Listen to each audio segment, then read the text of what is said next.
Welcome, everybody. Good afternoon. My name's Joe Ferrara, and I serve as Senior Vice President and Chief of Staff here at Georgetown. It's wonderful to welcome you to this special event tonight with author and columnist Andrew Sullivan, whom I'll introduce in a moment. Thank you again for joining us. I'd also like to thank our Berkley Center for Religion, Peace, and World Affairs for partnering with us on this gathering. Over nearly 2 decades, Georgetown has sought to deepen opportunities for dialogue at the intersection of faith, culture, and society through this special lecture series focused on distinguished writers and thinkers. Past guests have included the filmmaker Martin Scorsese, novelist Marilyn Robinson, poet Christian Wyman, and last year, journalist Eliza Griswold. From the beginning of this series in 2008, Paul Elie, our senior fellow at the Berkley Center and director of our American Pilgrimage Project, has led these conversations. Paul, as many of you know, is an accomplished author in his own right. He's the author of The Life You Saved May Be Your Own, a portrait of 4 20th century Catholic writers, which won the Penn Martha Albrand Award for first nonfiction, and the book Reinventing Bach. Both of these books were finalists for the National Book Critics Circle Award. Paul's third book, The Last Supper, which considers the intersection of religion and arts in the 1980s, was published this past spring. And our last faith and culture event in this room was around Paul's book, The Last Supper. Paul's also a regular contributor to The New Yorker on topics such as Catholicism, the Vatican, Pope Francis, and now Pope Leo.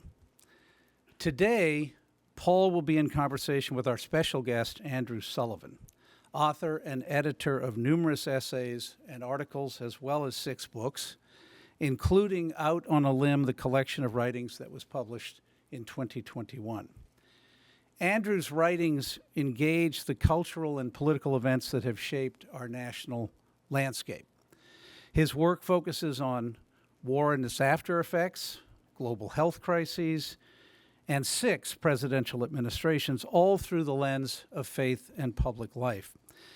He has brought a distinctive voice and clarity and suspicion of conventional wisdom to the full range of media in our time. He became the editor of The New Republic while he was still in his 20s. His pioneering blog, The Daily Dish, from 2000 to 2015, defined the medium for countless readers and bloggers. His 2007 Atlantic cover story, Why Obama Matters, was crucial in consolidating public opinion around a candidate who many at that point regarded as too young and inexperienced. And his current undertaking, a Substack called The Weekly Dish, pairs Andrew's distinctive written commentary with lively, searching weekly video conversations with other writers and public figures. When you take all of this in sum, the progression and the collective narrative of Andrew's work affirm, and I would quote in his own words, that, quote, "You're never at a moment of finality in politics or intellectual life. You're always just about to be proven wrong again," unquote. The recent collection of his writing I mentioned a minute ago, Out on a Limb, opens with his landmark 1989 essay in defense of civil gay marriage, Here Comes the Groom. This and his later writings on the topic, including his 1995 book, Virtually Normal, which won the Free Press Association's Mencken Award for Best Book, his works Love Undetectable and Same-Sex Marriage, Pro and Con, a Reader, and his testimony before Congress on the Defense of Marriage Act in 1996, contributed to the public discourse around gay rights and the eventual 2015 Supreme Court decision in the Obergefell versus Hodges case in support of same-sex marriage. In essays such as Why I Blog and I Used to Be a Human Being, he reflects on his far-reaching work in online journalism. In other writings, you will encounter Andrew's condemnation of state-sanctioned torture during the War on Terror, his assessments of American conservatism and the state of democracy, his reflections on marriage and grief, his responses to significant moments in popular culture, and his lived experience of the Catholic faith, from his boyhood in England up through the present, and this will be the main topic of today's conversation. Andrew's eloquent, searching essay about Joseph Ratzinger in the New Republic in 1988 was one of the first to introduce American readers to the complexities and tensions in the thought of the figure who would later become Pope Benedict. 2 years later, in an essay with the memorable title In Sense and Sensibility, was an unforgettable appraisal of American Catholicism at a high point in our tradition's vigor and prominence.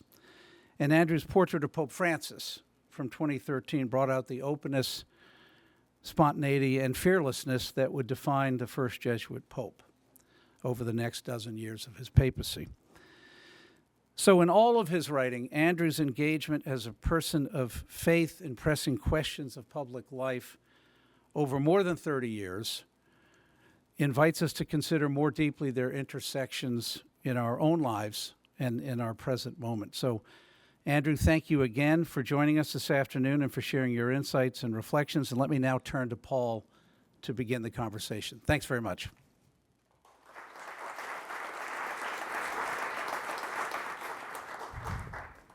Thank you so much, Joe. And thank you, Andrew, for being here. I've wanted to have this conversation here for some years, and really happy that it's happening today. This is the Faith and Culture series, but we're, in some respects, I'm pointing it outward in connection with the course I'm teaching called The Future of the Catholic Idea, reflecting on the Church and the future of the Church, because in this moment we have a new Pope, and there's, you were the first person I thought of to think about the Catholic future and to talk about it with together. So thanks for that too. You've had conversations with Christian Wyman and Richard Rodriguez, and they were here on this stage, and it means so much that there's a kind of a circle of connections between you and those two and myself. So thanks for those. And finally, yes, taking care of all the thank yous here. You were the first real writer that I've been able to follow for his entire career. My sister roomed with some TNR reporter researchers in the mid-'80s, and you were over there doing your laundry. And she said, you got to look out for this guy. And I had a subscription to the New Republic. It's a long story.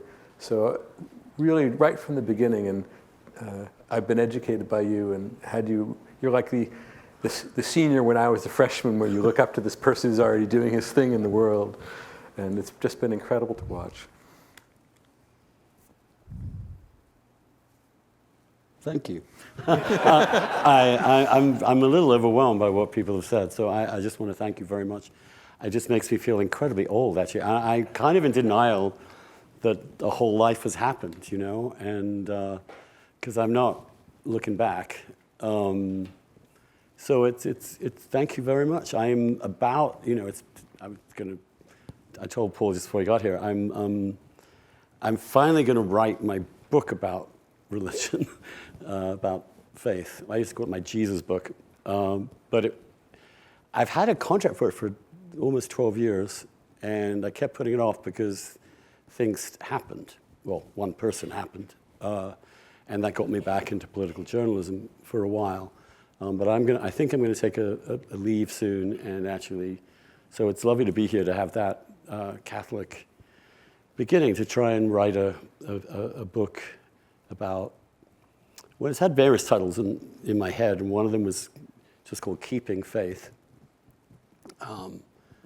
Another was Sheer Christianity.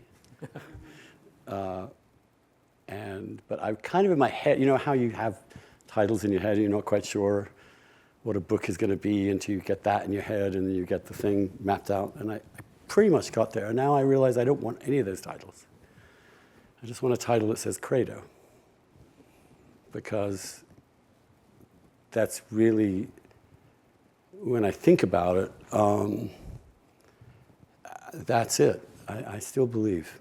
And by that I mean in some very deep way, something I kind of realize I believe from the very get-go, and which kind of unveiled itself to me in the countryside of my childhood, which is that of course this has meaning. This is not an accident, this amazing universe we're birthed into. Of course it has meaning.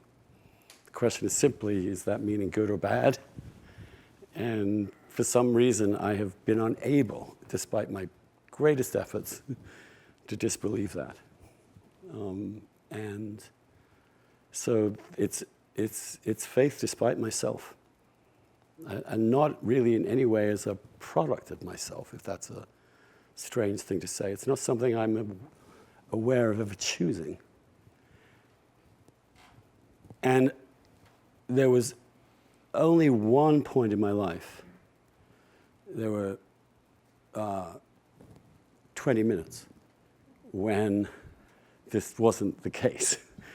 And it was on my 30th birthday.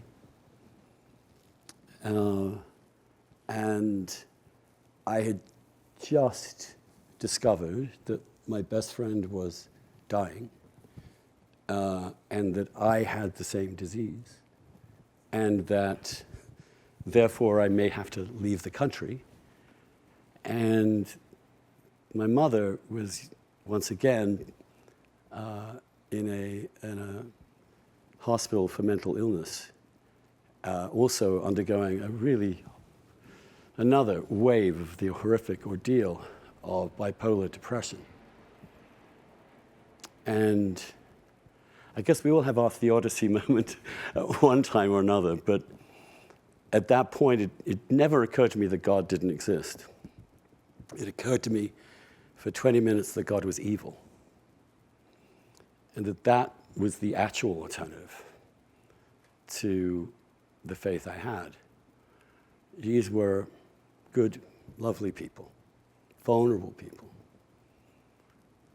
And they were being targeted in ways and punished and wounded and suffering in ways that I found completely impossible to really accept.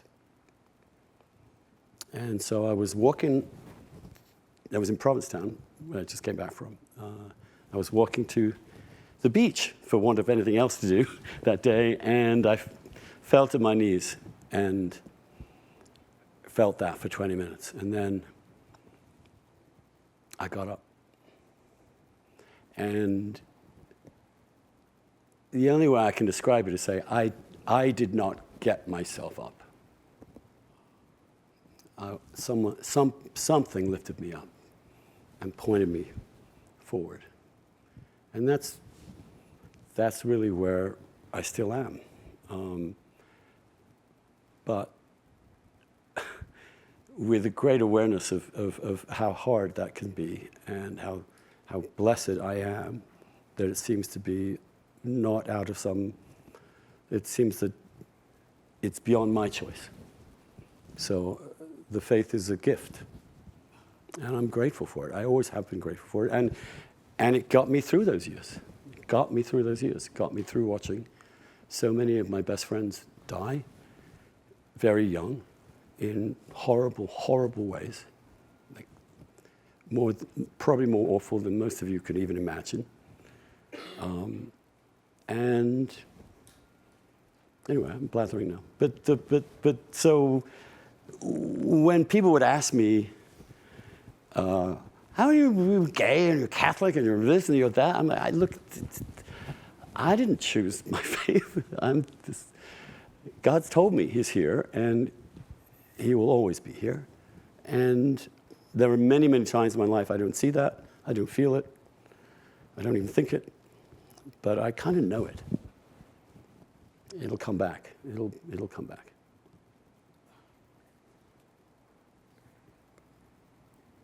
I remember this from the late 80s, that here you were the editor of the New Republic, you had an intellectual way of doing things, but then when you spoke about faith, someone would say, how can you be Catholic, you're gay, blah, blah, blah, and then it came from this other place that was beyond the debating society or the pages of the magazine, and I've never forgotten it.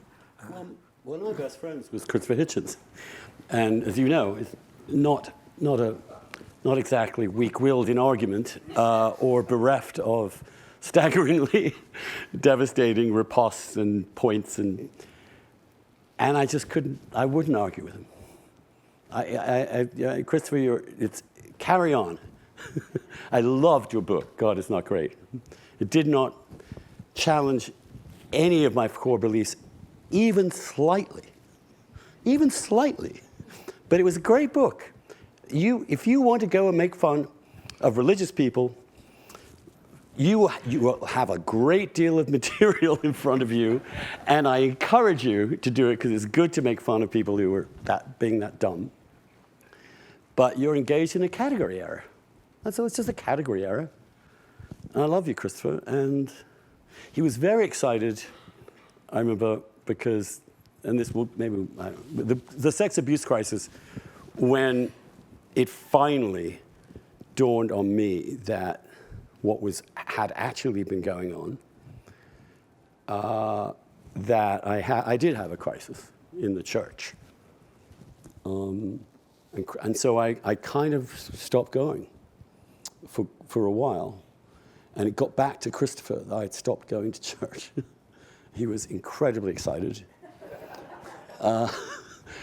He would have me over dinner and just announce to people. And I was like, look, Christopher, give me some time and space. And I'm not, and by the way, this is totally inappropriate.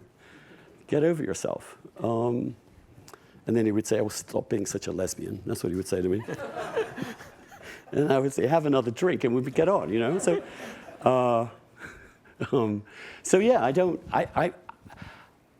the idea of going out to debate whether God exists just strikes me as just a completely crazy thing to do.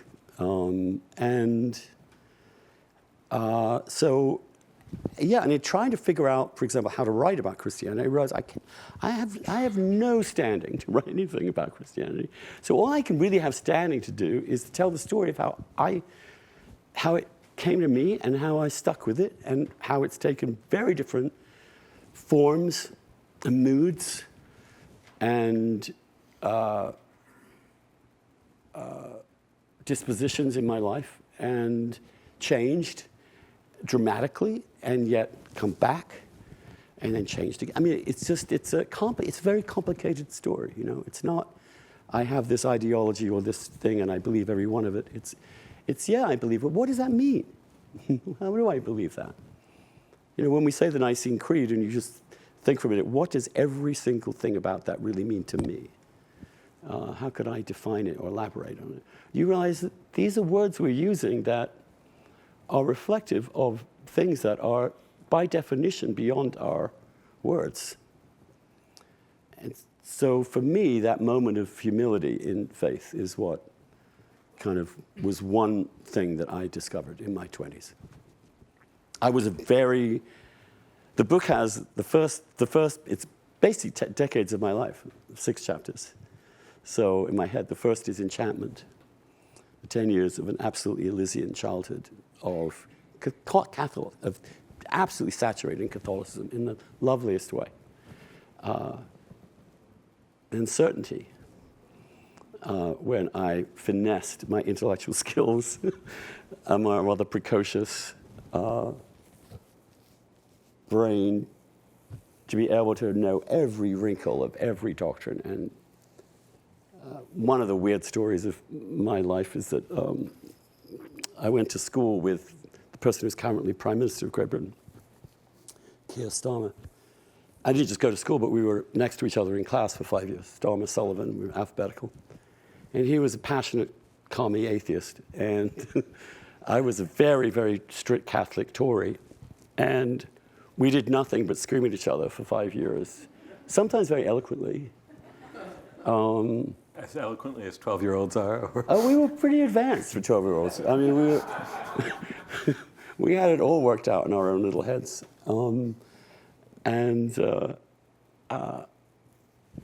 he would come to my Christian Union just to pick a fight with me.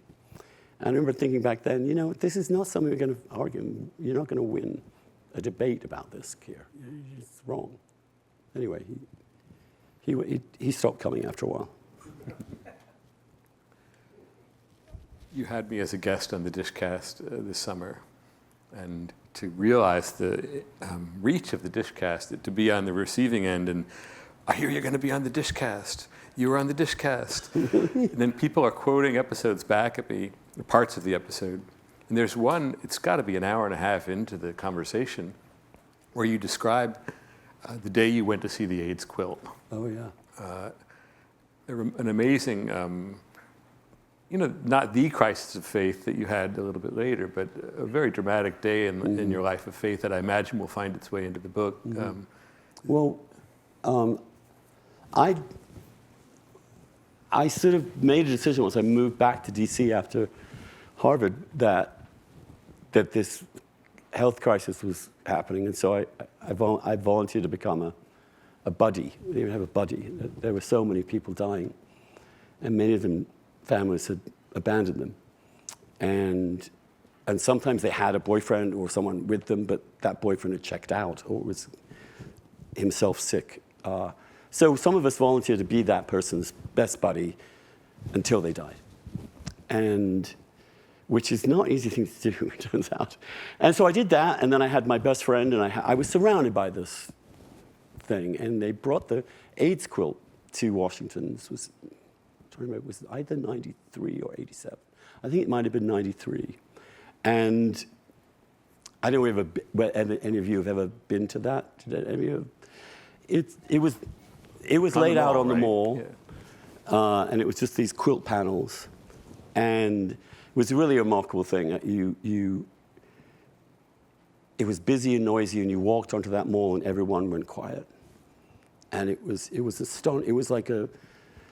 It was an impromptu cathedral in the middle of D.C. And anyway, I was very moved by it. And then I went to my usual mass, which was usually 5:30. St. Matthew's. St. Matthew's on a Sunday, yeah. The hangover mass, we used to call it, because all of us were too bleary on Sunday morning to make it out, so we were all losers there on the 5:30.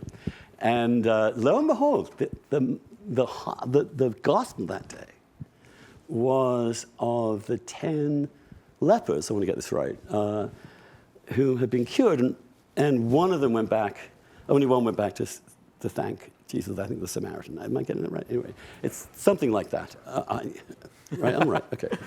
Thank you. Okay, sorry. So I'm like, here we are, and that gospel today. And I was so moved, and then the priest got up in the pulpit and said, well, leprosy is not really very well known today, so we have to come up with something, maybe cancer might be an equivalent disease. And I literally felt my stomach, my heart, my soul, everything just completely collapse within me. Because here, my church is not seeing something that is a few blocks down the road, and that as I look around this congregation, if I look at the altar, I know that one of the people serving at the Mass was one of my colleagues in one of the buddy groups, whose own partner was dying of AIDS. And you can't see it. And I just started to shake with anger about it, which I'd never done before. And after the Mass ended, I being me, I went up to the priest and I said, I'm not proud of what I said. I said, have you heard of AIDS, Father? It's in the papers. And he said to me, I didn't think that would affect anyone here. And so it took me another few months to go back into that place. And then a period of time when I couldn't. I had to go into the side chapel because I just couldn't feel. I still love God, but I couldn't be there. And I felt the same way after the sex abuse crisis. Same chapel, right? Same chapel, St. Francis, here by the side. Oh, it's beautiful if you've ever been there. St. Matthew's, this lovely chapel. It almost looks like John. It looks like anyway, it's a beautiful little place. And the way you described it is like you're not all the way into the church, so if you're having a difficulty, it's a good place to be, right? Yeah, it's kind of a symbol of where I was, you know. I'm there, but I have to be absented in some way, and it's kind of a metaphor for me my whole life in the church, which is that, yeah, you're here, but we know you don't belong here. And I think Francis, I knew I belonged there, but Francis telling me I belonged there was actually an incredibly important thing. Just tell me I belong there. You know, if you're looking for Jesus, then that's all you need. You know, you just the turn is all he wants. And so I'm glad I didn't give up entirely, but you know, it's also not been easy over the years. And although, you know, to some extent, it's also just the lack of decent, I hate to say this, liturgy also. It's a bit of a pain. I miss beauty in Catholicism. It's one thing we truly had and seem to not appreciate its importance. I miss it too. I often go to the low mass or the weekday mass because almost no music is better than bad music. And I feel terrible about that when I'm sitting there cringing. And I shouldn't. I know that, and it doesn't matter. But still, there comes a point where you find yourself kind of grimly going to mass because you've got to sit through some ghastly 70s melody. And anyway, this is... Masses are wonderful here. I'm sure they are. And so come anytime. Then, I mean, when Pope Francis was elected, the piece you wrote about him, it was a few months after, but again, it's a brilliant piece, but it's flowing with emotion, which is what, relief or gratitude or something? Yeah, what was gratitude. His smile, his face. I'd missed Jesus. You know, I missed that simple openness to anyone. And I don't know. I mean, there are plenty of valid criticisms of Francis, I think, you know, and maybe he was a little wishy-washy on some doctrinal questions, but that the church should put to the face of the world and say, you're all savable, and we're just as sinful as you, please come and we'll try and find our way together, is a much better message than I've been hearing before. And that's not to say that, as you know, I have enormous respect for Ratzinger's intellect and mind and work. Quite brilliant at times. Deus Caritas is stunning. But Francis was a mood, a desperately needed mood. I think not a panacea, but a reminder of the kind of Catholicism that I'd always known around me, a very basically friendly, positive, affirming community, people. I love my fellow Catholics, and I've never experienced anything but love from my fellow. I've never had a bad personal experience with another Catholic, if you don't count my Uncle Pad, but it was never a bad one. We just had a good time together. Again, my Uncle Pad, you know, he's like, it's not really a marriage, Andrew, come on, you know. But I used to love that. We were a big Catholic family, and we argued about everything. And they come at me even now. But that's fine. That's what being Catholic is. I think we care about each other, and we don't mind fighting with each other as long as it's all done in a nice Irish way. Back in 1990, that piece that Joe mentioned, Incense and Sensibility, for me that was a bracing piece because I was probably one of the liberal Catholics that you were finding all sensibility and not enough faith. And at one point in the piece, you said, you know, this is all wonderful, but it has to cohere at the top. And I'll go, you know, toe to toe with you on who loved Pope Francis more, but writing about him for the New Yorker, I often wished for greater coherence. I mean, but what about? Do you think a certain lack of coherence was worth having because of the power of his pastoral breadth and Yes, I think that in some ways I think of Christianity as a horizontal thing and a vertical thing.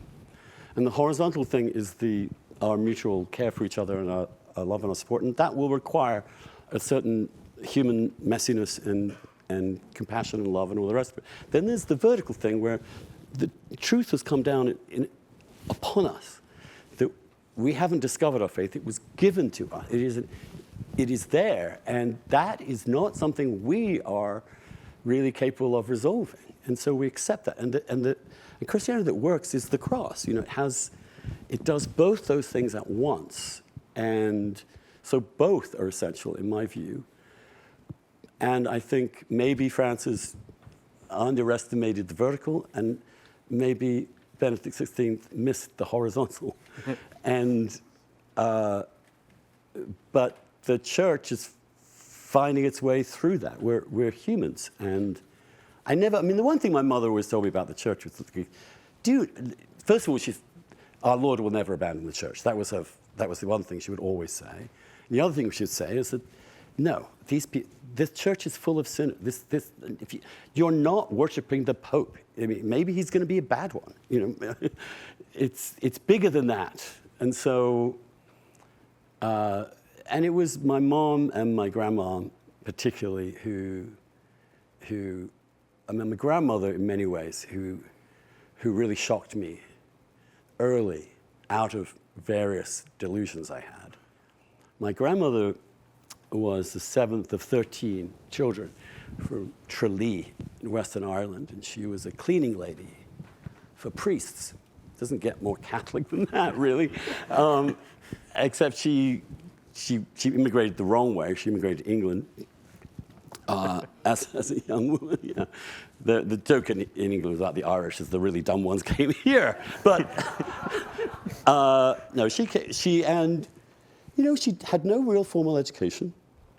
You know, she was a bit of a mess in many ways. Her household, as I viewed it as a little grandson, where it was just a complete chaos, and it was chaos with a little holy water in every room, and with our Lord and Jack Kennedy like everywhere, and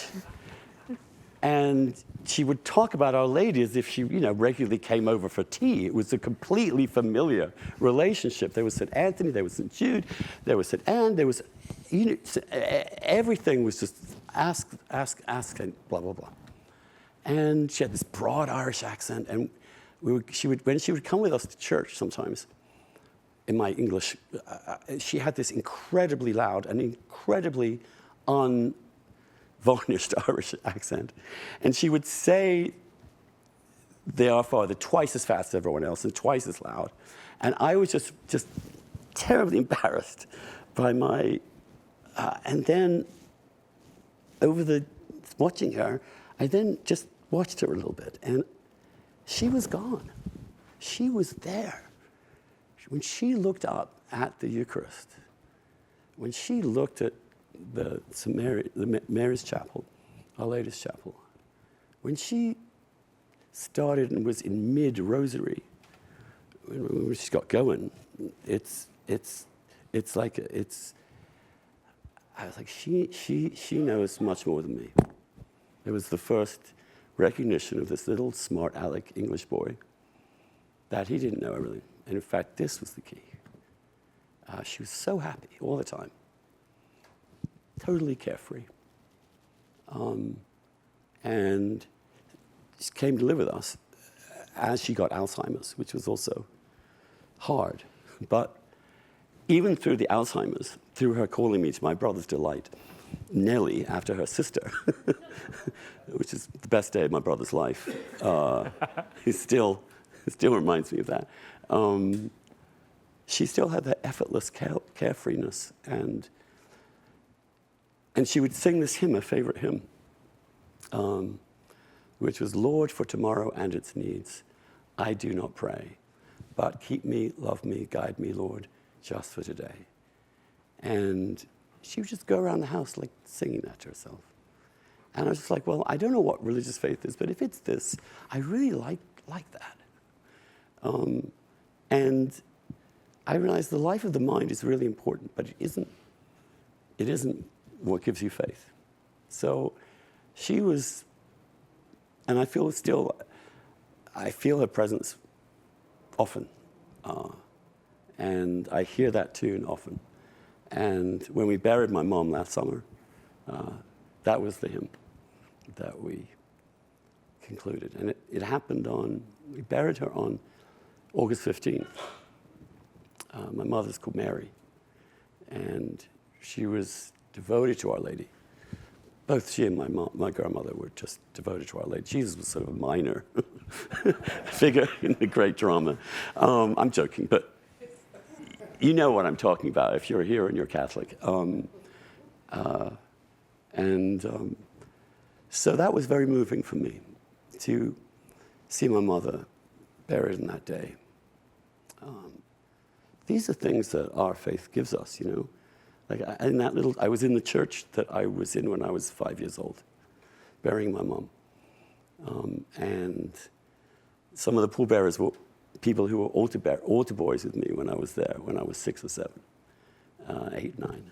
And English Catholicism, it's also kind of hard to explain to Americans because it's very different. Because, and I think this is partly why I became so ferocious in my teens as a forensic intellectual debater on natural law and the niceties of transubstantiation and the importance of the apostolic succession. You know, we have something like these feasts, these wonderful feasts of our childhood, these wonderful moments where we can repeat that through our whole lives. Do you know how lacking most people have that kind of communal reminder of who they are, where they're going? It's wonderful. And for me to hear that hymn through my whole life, I don't know, it's just a blessing to me. It reconciles me to, you know, everything. And they're still with me, and I want to be with them again, and I know I will be. Credo. I mean, hearing you describe it, really 250 years of Irish Catholic piety carried forward, to me raises the question of how do we carry that forward into the future? It helped when it was oppressed. It did. I mean, certainly in England. When the England, Irish were oppressed in England. the Catholicism. I knew also that in my town, they took our church from us. And they vandalized it. And they smashed it to pieces through the government. And then made it illegal and treasonous to hold our faith. And so what happened in England was the only people that really remained Catholic were the very wealthy Catholic nobility. And actually Sussex, the county I grew up in, had a lot of them. It was very, very Catholic historically. So Catholic, in fact, that you can go to my hometown's high street, where 3 Protestants were burned at the stake. In 1552, it was Mary I. So when the burghers of Catholic England got their hands on these Protestants, they burned them in the high street. That's how tenacious it was. And then, of course, those people continued, and then all the Irish came in. So you had this strange combination of Evelyn Waugh and sort of a construction worker. Evelyn Waugh and my grandmother. And you either went to Mass or you went to Mass. It's true. The English managed to separate even the Mass into a class dialect. But the lovely thing about being a Catholic is that it destroys class in England. You go to a Catholic church and it's all done with. And that's also a thing you discovered. I mean, you grow up in 70s England, and it's about as grim as it gets, you know? The country's going down the tubes. Every new building is almost as ugly as the new buildings at Georgetown, the the horrible thing. Looks like the Obama library. Just, but where was I going with that? How do we carry this forward? But that wonderful mix of high and low, upper class, lower class, middle class, Irish, English, and you also realize that people had died, people had sacrificed to keep this faith alive. And so I felt a certain duty to it. And when I was sent to a high school which was Protestant, and I walked into their church where they had morning assembly, and I was first time in a non-Catholic church, and I literally could not believe it. They were walking in front of the altar as if it didn't mean anything at all. What? I just remember thinking, oh, this is what happens when you don't have any faith. They treat this like it's a convention hall. They don't understand what it is. Anyway, so these are things. So I'm not going to be one of them. I'm going to be a Catholic till I die, you know? And that's bad in a way, because I sometimes have said in the past I'd sooner become a Muslim than an Anglican, and that's not true. But we were the Jews of England. I mean, we were the terrorists. We were the and so you attach yourself to something like that. Came to America, First Amendment. Yes, Catholics had a certain amount of social prejudice and so on, but it was vibrant and confident and had none of that insecurity. It was incredibly widespread. It had the Irish, the Italians, everybody. And it had an ease and openness to it that was really wonderful when I came here. So I went to St. Paul's in Cambridge, and it was a very different. It took me a while to get used to them saying God all the time, but you develop it. But they're very different kinds of Catholicism. I'm hearing so much recognition from the audience that even though you're describing a very different Catholicism, and that's kind of making your point about how much it's a shared experience across generations and internationally and so forth. What do you say with that in mind? We just go to the audience for some questions. I'd love to, yeah.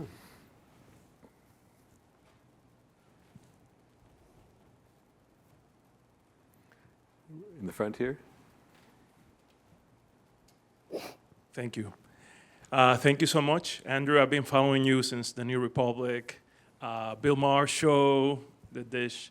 I think among contemporary thinkers and commentators, this is just my perception, please correct me if it's different than yours, you've been mislabeled in terms of ideology. So you've been often called a liberal, and you've been often called a conservative, and you've often been called the kind of facile libertarian. I just wanted to get your take on whether that has been a hindrance to you getting your thoughts across and trying to persuade others, or that's been helpful because maybe it shows a certain degree of flexibility. I've always been clear, I called myself a conservative with a small c. So I was never part of the Conservative Party when I grew up in England. And I never would consider myself part of the conservative movement in the United States. But my understanding of what conservatism is in modernity is informed by Oakeshott, essentially, and others, who understood that the emergence of a liberal system, a liberal democracy, which allows for pluralism, individual rights, limited government, individual freedom, to some extent, that is a fragile achievement, very rare in the world, to have created a society which really is a liberal democracy in which it accepts differing points of view, can share power, can devolve power, can accept that we won't reach any solution to any problem, but we can get things a little better if we talk it through and figure it out. That is under threat, is currently eclipsed in this country. But that conserving that is what conservatism should be, not the restoration of some order that can't be restored without real authoritarianism. We can't, if we are going to recreate a Christian society, it's going to be from the bottom up, not from the top down. And so that conservatism, of course, which enabled me to support Reagan and the first H.W. Bush, but then also enabled me to support Clinton, also enabled me to support Obama, who I regard as probably the quintessential conservative president. And so that's never going to please anyone. I mean, no one likes that. And when the conservative soul came out, they wouldn't review it even in the conservative media. And liberals were not interested, so you kind of fell through the cracks. I'm deeply hostile to systems of thought, I think. Worldly systematic thinking. I think that's ideology, and that's what I've learned to suspect.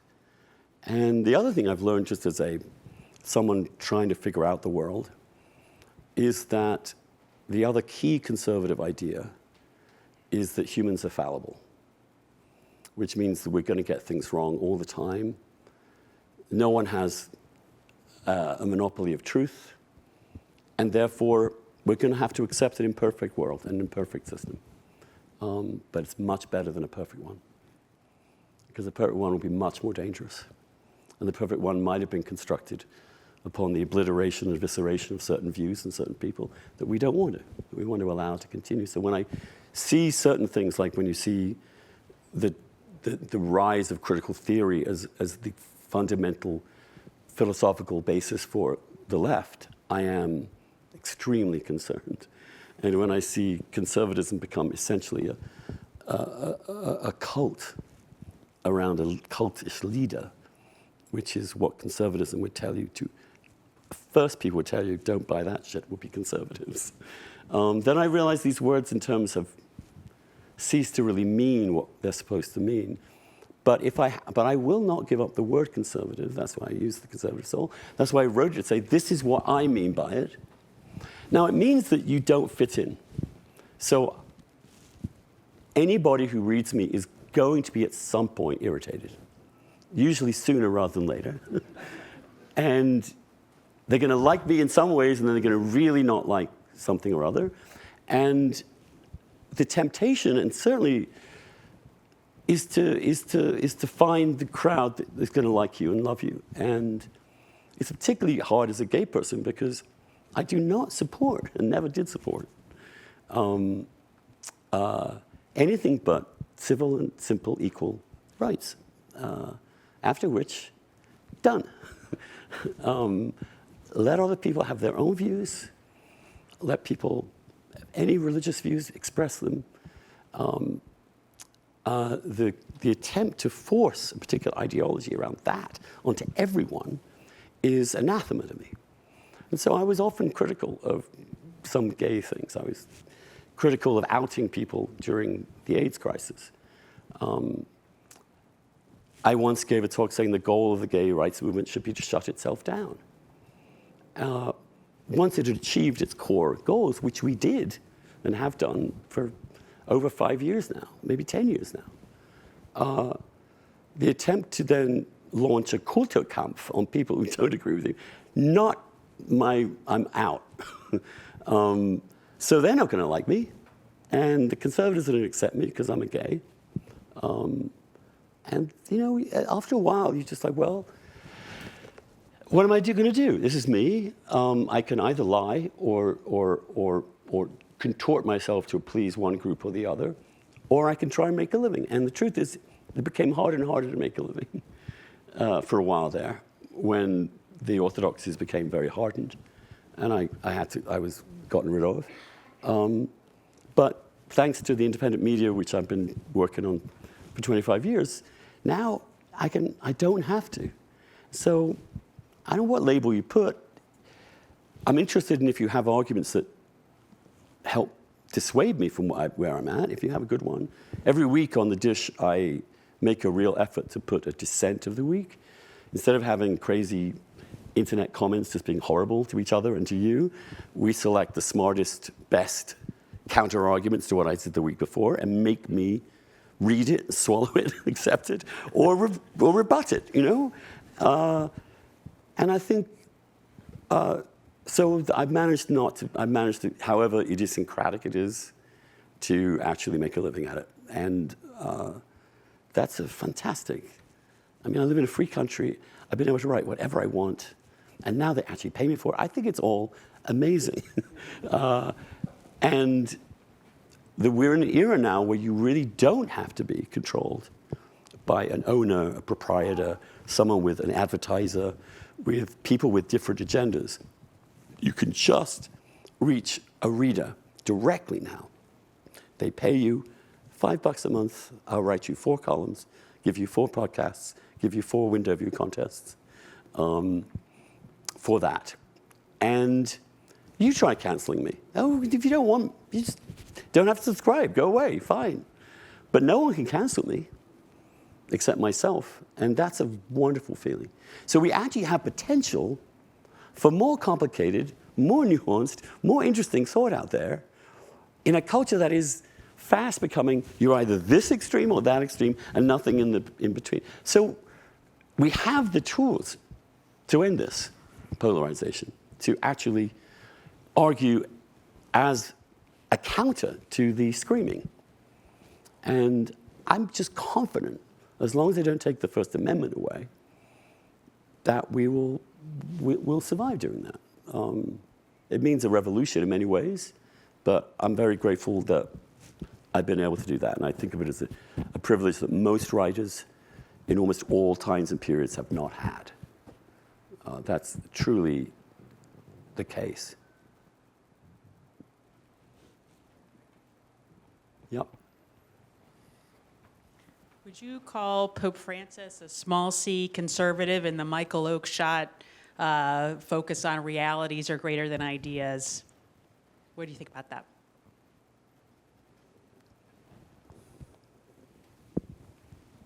There's just, no, I'm not sure that quite works for Pope Francis. I do think he had a very healthy suspicion of dogmatism. One of the things he said that most struck me was that once he said that he thought of Protestantism as sacred nonsense. Now, it's one of these things that would really irritate lots of very hardline people. But what he just wanted to reach people where they were, I think. And he also understood that people who really are certain that they're right and all these other people are wrong are not the people that Jesus was interested in. And so you might not want to be focused on them in understanding what's true. I think that was all it was for me, a humanness. Yes, but he, doctrinally, he really wasn't that radical. In many ways, Leo, what Oakeshott calls a conservative, he called as a term of praise, the word trimmer. Now, a trimmer is someone who's in a boat that moves the sails this way and that to account for the changing winds, to stay on the same course. So you're constantly tilting this way, that way, to get there. If you stay in one, you will go way off course. So the statesman, the non-ideological statesman or woman, observes the institutions, the society. Is it out of balance? Is it moving too far in this direction? Then my job is to bring it back this way. And the best is when no one's really, it's on a nicely even keel. And I see Leo's gestalt, as it were, as that. Not a dramatic persona, but a, institutionalist and a pragmatist and someone who's going to listen. But I don't see him as a radical or a reactionary. And I do think the reactionary temptation in the church, while I completely intuitively empathize with it, I really do. It's the dead end. That doesn't mean to say that we should not recover some of our older rituals, our older practices, all those things that make Catholicism unique. So I find Francis's obsession with the Latin Mass a little off, except insofar as it's really a symbol of a particular ideological faction. And insofar as it's become a champion, it means that, then I understand it. But insofar as it just was a beautiful thing, and why can't we have beautiful things? That strikes me as odd. But no, I think Leo is more like the conservative. Just as if I think of conservative presidents, I would think of Obama and Eisenhower, who are my favorite presidents of the 21st and 20th century, respectively. And I just read, by the way, this fantastic new biography of Eisenhower by a man called Michel Paradis. So Eisenhower's like the least studied but the most interesting person. He's the un-Trump. If you took Trump and just reversed everything, I mean, if you do that, you become a saint. But temperamentally, politically, organizationally, the opposite. And that's why I found thinking about Eisenhower right now, because I think the one thing that we suffer from right now is presentism. And this is partly what our media is constantly doing to us. It's like, if it's only I only have time to watch 2 minutes. If it didn't happen in the last 24 hours, I'm done, right? So that's where we are. So the idea that we're going to remember that America wasn't always like this, was quite recently not like this, can be not like this again, is our media doesn't want to remind. So one of the things I've tried to do is read more history and think about periods in American history which have been similar to this and how we've recovered our balance. Let's have one more question, then we'll go to reception, and we can continue the conversation there. Amen.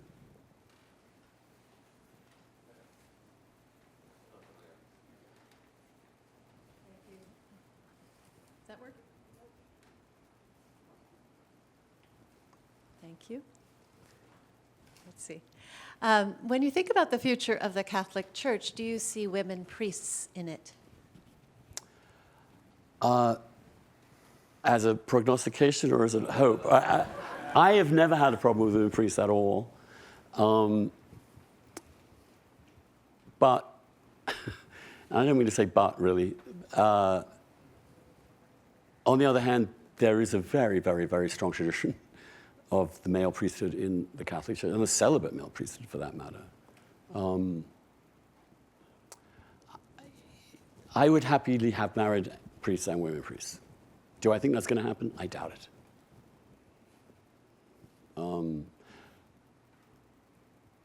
I do think women sustain the church far more than men do. I think that's the history of the faith. I think that my faith is entirely a function of two women. Women told us about the resurrection first. I think Mary and Martha had a better idea of who that man was than many of the other people around him, including Lazarus.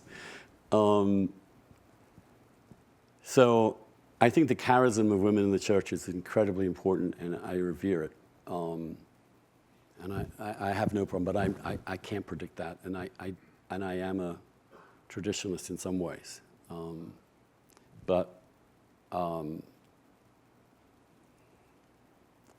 That's why I'm not Pope. I don't know, but as a principle, I'm fine with it. Fine with it. I'm fine with married priests too. As a principle, I'm totally fine with that.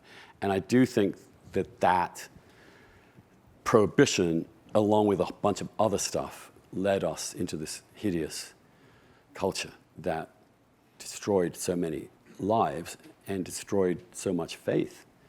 And that it's important for us to grasp the fact that these were gay men, many of them gay men, and they were very, very screwed up gay men. A few of them were awful. Many more were so terrified of having any aspect of their own identity revealed that they were too afraid to report. the abuse of others. That is what allowed this to continue. That culture of shame and secrecy that, in my view, should be aired out. And as a gay person in the church, I felt so many complicated, difficult feelings about this. Because there was obviously a complete difference between a sexual orientation and sexual abuse, right? So I'm not talking about being homosexual as such. I am talking about a Catholic culture in which young men who figure out they're gay but want to stay in the church and then don't have any ability to talk about this, air it, then suddenly want to cure themselves by becoming priests and never deal with it until they then are acting out stuff they should never, and they should be. So, and then when you're in a culture where everyone is silent about everything, and the closet is this huge thing, and that you might have had, for example, as a priest, it happens with straight priests, a failing with another person, a sexual, but you got past it, you got yourself back on track. But are you going to report the other one you see actually abusing kids? Well, not if it means that I'm going to be on the block as well. There was an omerta in there, a blackmail, mutual blackmail, fostered by shame and secrecy. I think a gay priest should be openly gay and celibate, which I think would be a lot healthier for everybody, to be able to say you've got to lie about yourself a whole life and never have another life. No. And I did a reporting piece and talked to countless gay priests a few years back. Many of whom I bumped into in my life anyway. And so many really have a huge amount to give, dedicate themselves, but are psychologically crippled by some of the stuff that they've gone through. They need to figure that out. And I actually think that married priests, which is a much lesser deal in some ways, would help change the atmosphere. There are some creepy, not great homosexual subcultures that need to be aired out. And, you know, and I've been around a bunch of priests and they're all calling each other she and her. I'm like, no. It got campy, it got self-knowing, it got corrupt, and that stuff needs to be flushed out so that people with so many gay priests with real vocations and have done really good work are allowed to continue to do that and help us. And I know some gay priests who've been incredibly good and helpful to me and to others. I see them as some of them among the most saintly models of the church. But this nasty subculture corrupted so many. And I think the way the church shut it all down and attempted to keep it all under wraps and then protected the guilty just made everything immensely worse. And even now, you know, like I happened to be at Mass at St. Matthew's. The Sunday New York Times had at its lead story, McCarrick's defrocking. So I go to McCarrick's church, the man who ran my parish, as well as Hickey. Did they mention it that day? Nope, not a word. Not a word. This person who had betrayed everyone in that parish had just been defrocked by the Pope, and no one in that parish felt even a responsibility to explain that, to talk about it, to air it. So again, me, being me, go up to the priest afterwards, said, did you read the paper today? I mean, wasn't this person just up there in that very pulpit not so long ago? Don't you think you should maybe have something to tell us? Some responsibility taken? Oh, it's way too soon. Way too soon. And I just... So, some things are not changing. But I think Francis helped get rid of some of that nonsense. And Benedict made a lot of it worse. I mean, the outfits. Have you read the book, the Frederick Martel's book on, it's called The Closet of the Church. I mean, it's a big book, like several years ago. French book, yeah. French book. In France, the book was called Sodom. And it's a pretty devastating account of some of the more corrupt and far gone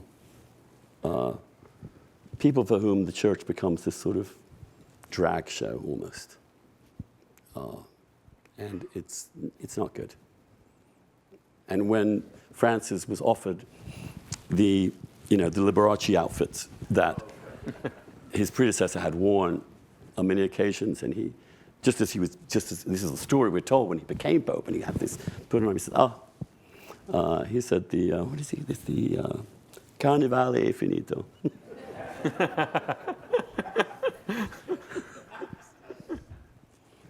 We're down so Silly. deep here with you, and I'm, And now we're ending on tassels.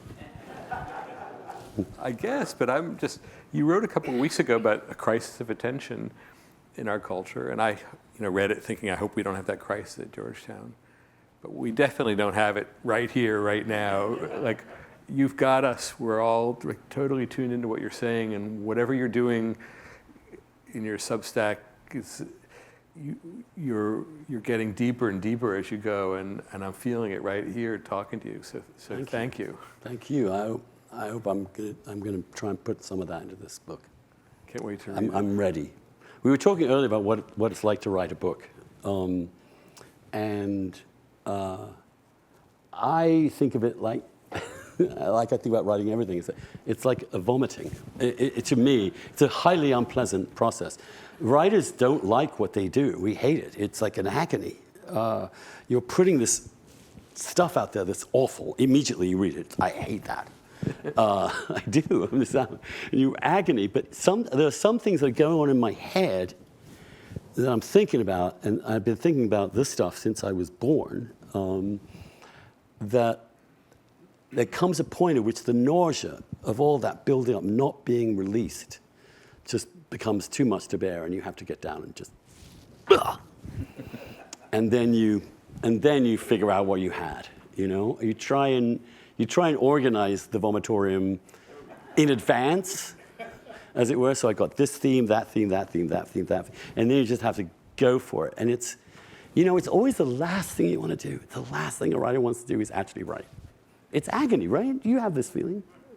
Well, I get to revise my things 3 or 4 times before putting them out there, and that's what you're going to get to do with the book. The book will help. You'll be in a different mode. But I always hate what I've written, and I never reread it. It's so strange. It's a Catholic thing too. I think that is one thing. I do have. Maybe we should try. I do have self-esteem issues with my Catholicism. I'm very much aware my whole life I'm not good enough. And I think that's about 70% bad. Not entirely, because I think we need 30% of reminding ourselves, especially when you look around the world today and you see people with no ability to see that they might be wrong. No names, no names. And what a blessing that your own faith tells you, nope. And whenever I felt that moment of security, God's going to come in and just whack you and take something that you were so attached to and throw it out of your hands and say to you, what now? That's what happened to me when I was 30 years old. I thought I had the world in my hand, and all of it disappeared in a day. And after a while, you sit and and then God teaches you that way. That's how it happens. It's, there's a crack in everything. It's how the light gets in. And sometimes it's our very brokenness that is the vehicle for our healing. I think also that's also true for the gay Catholic. We know. We know. We're not, we're broken like everyone else is broken. But we've also been treated in a certain way, the way very few others have been treated. And therefore, our attachment to this thing is real. It is. And there have been many times when, you're tempted to say, oh, screw it, no. And then what? Nothing. No meaning. No direction. No love. And so you realize you're in this thing, you're part of why it's broken, and you're part of how it's going to heal. Thank you. You're welcome.